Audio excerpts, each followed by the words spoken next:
சொக்கனுக்கு பக்கத்திலே சோடி என்று வந்தவளே நூல் போடவையில் ஒளிஞ்சுக்கிட்டு நினைச்ச தாளம் போடணுமே.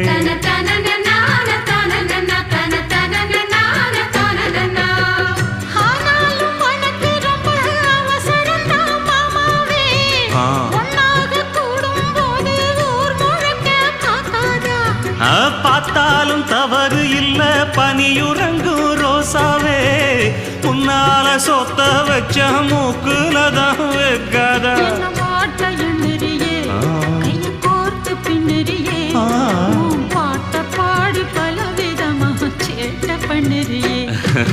செங்குருவி செங்குருவி காலமட செங்குருவி சேல கட்டி மாமனுக்கு மாலையிட்ட செங்குருவி.